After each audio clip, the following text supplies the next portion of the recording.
Welcome to The Explainer. So, today we're unpacking a true story that, honestly, it feels like it belongs in some tense, futuristic sci-fi thriller, but it is entirely, shockingly real. We're going to break down exactly how a 12-year-old boy, armed with literally nothing but his bare hands and a quick lesson from a soldier, managed to outsmart some of the most advanced lethal military technology on the battlefield today. It's a story about unbelievable bravery, how fast warfare is evolving, and, well, the really heavy price of survival. Let's just dive right into it. Now, what's really interesting about this is the terrifying contrast it highlights. You know, a typical 12-year-old is usually figuring out the absolute best way to dodge math homework, or maybe tracking the latest trending apps. But for Anatoly Prokhorenko, his reality is just entirely different. For him, normal childhood problems have been totally erased, completely replaced by high-stakes, life-or-death survival tactics. Okay, to really wrap our heads around how this happened, let's set the scene. We're in a small farming village in Ukraine's northern Chernihiv region. It's just 7 miles from the Russian border. Anatoly is up in a pear tree, just casually trimming a damaged branch for a neighbor. Sounds like a totally normal evening, right? But then, he hears it. That familiar, absolutely terrifying buzz.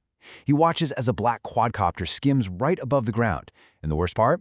It's heading straight toward a cluster of buildings where 3 of his younger siblings are playing outside. He's just watching from the tree as this drone spots the kids, starts gaining altitude, and prepares to strike. Section 1. The Threat in the Sky. The Evolution of Drone Warfare.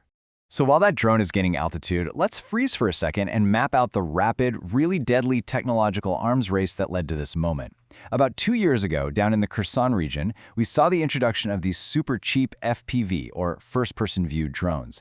They were actually being used to stalk civilians. We're talking pedestrians, cyclists, people just walking their dogs. Now, in response to that, Ukraine deployed radio jamming tech to cut the wireless connection between the drones and whoever was flying them. Problem solved, right? Well, actually, scratch that. Russia's countermove was this: the unjammable fiber optic tether. They started flying drones that trail a physical hair-thin thread right behind them. And get this, that thread can unspool for an astonishing 12 miles. That is literally like running a wire clear across an entire city. And the human cost of this tech shift? It's been absolutely devastating. To put it into perspective, just think about the grim reality behind the number 42. According to data from an independent UN Human Rights Commission in April 2025, these specific attacks were killing 42 civilians every single month. Plus, they were injuring nearly 300 more. Investigators pointed out that these campaigns systematically targeted civilian populations. It's a brutal piece of data, but it shows us exactly why failing jamming tech was so catastrophic, and why these new drones are so deeply, deeply feared. And this brilliantly illustrates the core mechanical difference that makes this new threat virtually unstoppable. On one hand, you have your standard drones relying on radio frequencies. Those can be jammed. You scramble the signal, boom, the drone drops. But then you have the fiber optic drone. It uses that physical, hair-thin thread to shoot data straight back to the operator. Because it completely bypasses radio signals, it literally cannot be jammed. No way, no how. Which means that specific drone hovering near Anatoly's little siblings, it was practically invincible to conventional defenses. Section 2. Lesson from a Soldier. Preparing for the Impossible. So how does a 12-year-old even begin to fight back against that? Let's jump into a quick flashback. Months before he was sitting in that pear tree, Anatoly was out in a nearby forest chopping firewood with his dad. And while they were out there, he met a Ukrainian soldier who goes by the call sign Dynamo. Dynamo is an explosive specialist. While they were chatting, Anatoly noticed Dynamo handling these strange, super fine, glinting threads. Of course, being a curious kid, he naturally asked the soldier, "Hey, what are those?" Dynamo explained it was the fiber optic filament from these new drones. He told Anatoly that the material is incredibly strong, like nearly impossible to tear with your bare hands. But the troops out there had actually developed a highly specific survival technique. Dynamo walked him through exactly how to do it. Step 1, you have to locate that incredibly fine, glinting thread trailing behind the drone. Step 2, you make a very specific loop with the thread and pinch it in an exact way to create tension. And step 3, and this is absolutely crucial for survival, you have to count to 15 after the drone passes. You wait so the forward-facing camera is far enough away that the operator has no idea you're breaking their line. Anatoly, he absorbed every single word of this. Section 3.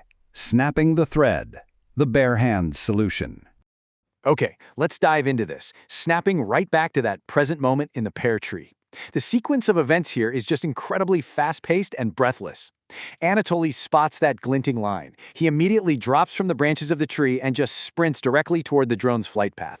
Reaching out, he actually closes his fingers around that hair-thin thread.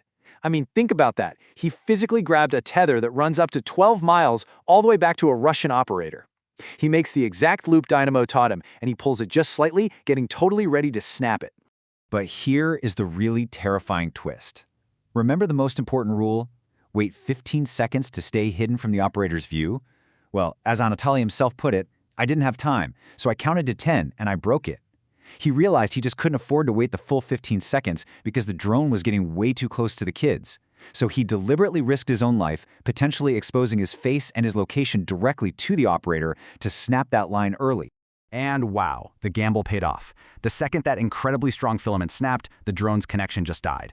It lurched violently upward, totally turned away from the children and the houses, and ultimately crashed harmlessly into a patch of wild ground, which they later figured out was a nearby swamp. When Dynamo, the explosives expert, heard about this later, he was in absolute awe. He went on record saying that even highly trained soldiers struggled to react in a split second like that. To have a civilian kid execute such a high-stakes military maneuver, barehanded, under extreme pressure, it's just mind-blowing. Section 4. Hero and Target, the Cost of Survival. But, of course, making headlines in a war zone comes with a heavy cost, leading to this really divided dual reality. On one hand, you have the immediate national reaction. Anatoly was celebrated right across Ukraine as an absolute hero, and rightly so. His quick thinking undoubtedly saved lives. But then there's the flip side. In modern conflicts, the digital frontline is just as active as the physical one. Almost immediately, he became a designated target online, facing severe and highly specific threats on various Russian Telegram channels. His bravery made him a national symbol of resistance, for sure, but it also painted a massive digital bullseye right on him and his family. And because of those online threats, there was a very immediate, very tragic real-world consequence. Anatoly's family of 7 was forced to flee. They literally had to abandon their small farming village and everything they knew, relocating to this cramped, borrowed 2-room flat in the regional capital of Chernihiv. So yes, disabling the drone kept them alive, but it ultimately cost them their home. Which leaves us with this final, really profound question to consider. Anatoly survived by learning a soldier's skills, but in a modern war zone, what actually happens to childhood? It's a harsh reality to sit with, you know? In his world, learning how to disable military-grade fiber optics and knowing bomb disposal tactics, those aren't just cool things you see in an action movie. They are literally just basic facts a kid needs to know to keep his family alive. It really makes you wonder how an environment like this is going to completely reshape an entire generation. Anyway, thank you so much for joining me for this explainer. Keep learning, stay curious, and I will see you next time.